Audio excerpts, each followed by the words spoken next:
Hey there, my name is Sarah, and I work for Vetamac, Inc. I am a certified service technician, and I service the New England states. Give me a call if you ever need help with any of your equipment, dental, anesthesia machines, medical gas, etc., etc. Today we're going to go over how and when to change your canister absorbent, or Sodalyme, or Sodasorb, or Carbolime, or Litholyme. You get it. It's actually to remove CO2. We call it canister absorbent because we don't know what you are actually using, but it is to remove CO2. When to change it? So obviously we're going to change it with a couple of variations. A lot of practices do color change. A lot of practices go by hours. Some practices go by crumble test. Other practices will go by monthly, yearly, every other week. I'm going to tell you why that's not a great idea. So generally speaking, here's Carbolime, for instance. Okay, so this particular brand is your regular Sodasorb. People probably, most or the majority of practices will have this sort of type of Sodasorb. What this does, it actually removes CO2 from your patient. What happens if this becomes exhausted? A couple of things. A, it's not really good for your patient. We'll just leave it at that. B, you can also smell it in terms of waste anesthetic gas. It just will not get rid of it. So we want to make sure that it's changed appropriately and effectively, okay, because there are reasons. To do that, what we're going to do is this particular model of anesthesia machine, to take this canister off, there's a knob on top where I'm going to screw it. Make sure that your hand's on the bottom.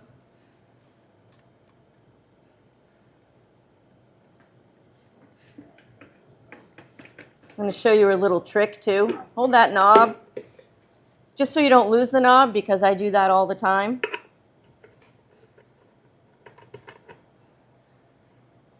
I just put it back on the canister. Okay. I also take a rag as well, because underneath, you see underneath there's a gasket. So we want to make sure that that's free of debris, any sort of powder that will cause a leak, so it'll actually sit, that groove will sit up, and if there's like some granule dust or anything like that, it may also cause a leak. So just inspect that area. Just clear some stuff out if you need to. Then we're going to do the deed. Make sure that you're wearing gloves. Gloves, gloves, gloves. This stuff is caustic, especially to metal, and it's caustic to your hands. It will dry your hands out, and it's also really bad to breathe. Do we all wear gloves and masks? Not necessarily, but it really, really can help you out. So what I'm going to do is I will wear gloves and I will wear a mask, just so I change out the Sodasorb. Where I know we're all in a hurry, but this is beneficial.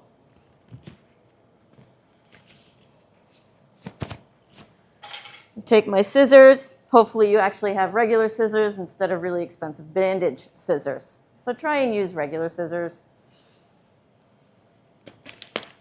I like to cut the bag so that I can pour it. Don't do that I just did, because I've spilt it like that before. And we all love spilled granules everywhere. It's so much fun. All right, there is a fill line. Most canisters have a fill line. So we don't want to go above that.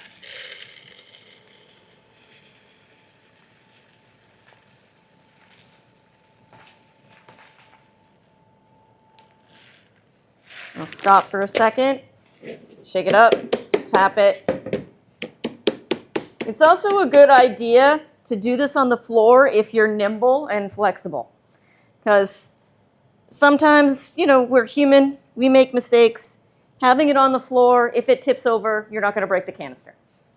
So at least here we're safe on a counter. So this particular canister has flow on both sides. It's going to go down on one side and then come out the other. Other canisters are just central, but you pretty much want to fill them the same.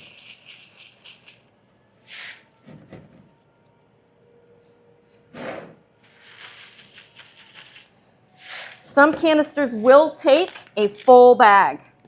Other canisters won't. What do you do at that point? Well, this stuff expires. You want to use it preferably 2 weeks after you open it. If you don't, I guarantee this will be exhausted. So what we would suggest, seal it as best as possible. Like if you can roll it, put a piece of tape, put it in a Ziploc bag, anywhere where you can actually seal it so that it won't be exposed to ambient air. Because we all know that some ambient air has traces of CO2 in it. So, okay. Put this in, I don't know, a cabinet. Look at that, a cabinet. Here we go. Put it there. Take your gloves off. Notice that there's a groove here. This is very important.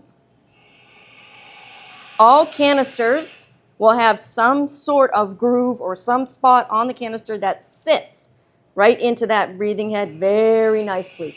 Okay? Grab your knob, and that just threads in. It should be taut. You don't want it too tight. But then you will know if you need it tighter because guess what we're going to do next? Every single time you change this out, you change your CO2 absorbent out, you must do a leak test. So what we're going to do now is after we've changed our Sodasorb, CO2 absorbent, whatever you want to call it, we have to leak test. If we don't leak test, you may come across, you're going to smell ISO. You won't necessarily smell ISO. You're going to be smelling what's probably in your canister. So you want to make sure that this is on correctly. You also don't have that on correctly and you don't leak test properly, you will not necessarily have an anesthetized patient. Okay? So everything really has to be sealed tightly. That's why it's extremely important to leak test your machine every time you remove anything from this breathing head.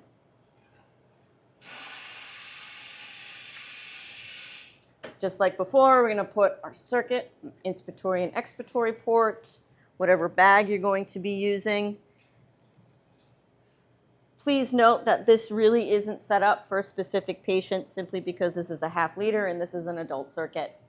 This is just to show you, okay? We'll occlude our circuit again with our thumb. We're going to close our pop off. Make sure that the flow is closed though. Close our pop-off valve. We're going to gain some pressure in our bag when we open the flow. We'll be watching our manometer here. This is your best friend. This is going to tell you how much pressure is in the system. And we want to go up to 30 centimeters of water once that is gained pressure. You'll already know immediately if you have a leak. This will not fill up.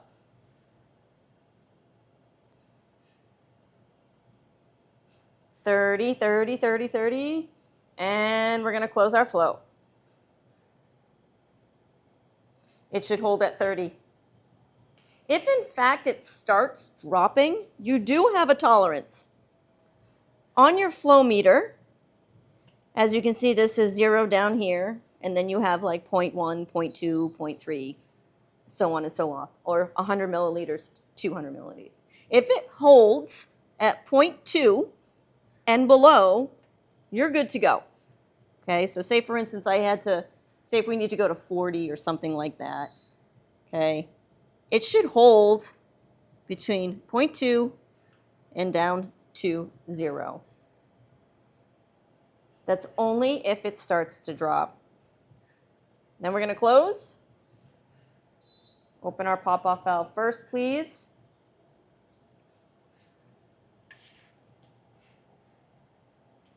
I'll include. So this machine is now safe to use. I just wanted to go over when to change your Sodasorb.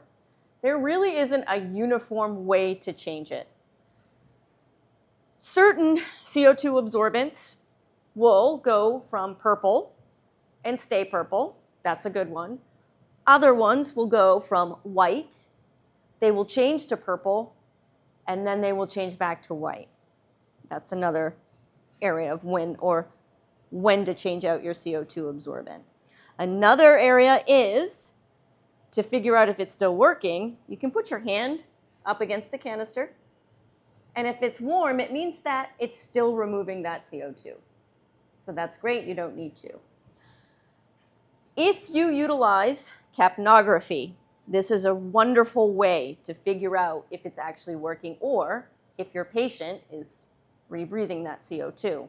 So these fresh granules are going to eliminate that. If they're exhausted, they're not going to, okay?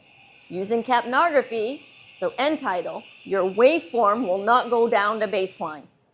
That means that your patient is rebreathing that CO2. That is a clear indicator. These guys need to be changed. The next one, if you utilize FiCO2, so inspiratory CO2, if it's above 2 millimeters of mercury and you're ventilating and it's still above 2 millimeters of mercury, that is also a clear indicator. The manufacturers also state that capnography is the #1 way to figure out or know when to change that, okay? Color change is pretty good, all right? But like I said, sometimes some of these manufacturers will turn purple and then go right back to white, so you have no idea if it's exhausted or not. There are some manufacturers that will turn purple and stay purple. That is actually a really good one. With the crumble test, most manufacturers, you can take that granule, I think we did it before, nice, it will turn powdery.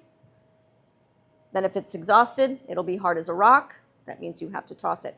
But some manufacturers, they actually come out of the bag hard as a rock. So you really can't do that test either.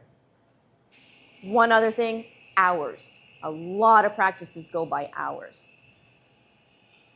Why this isn't a very good way to determine exhaustion of absorbance, if you will, is it should be based on the number of patients and what kind of patient. So if you have a Great Dane on the table, you're doing, a 2-hour dental on a Great Dane, yes, it's going to be ventilating differently than a nice little 10 kg Boston Terrier, okay?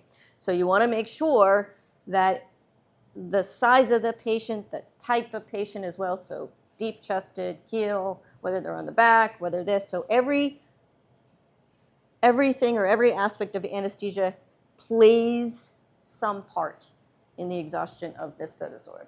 So that's why, in terms of hours, this could be exhausted in an hour easily.